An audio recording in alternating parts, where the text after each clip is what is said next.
যে আমরা মিনি পুকুরে মাছ দিতেছি মাছ ধরে উঠলাম।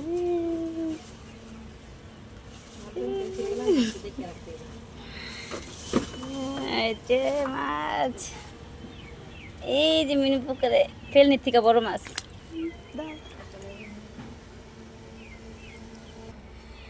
মিনি পুকুরে কতগুলা মাছ, পানি পুরা নোংরা হয়ে গেছে গা। বাবা তুমি দেখো না, এই যে মাছ উঠছে কেন? আটকে গেছে আমার, শিং মাছ আনা লাগবে। এই মাছও কাটা, শিং মাছও কাটা। একটা উঠে মাছ লাভ দিচ্ছে।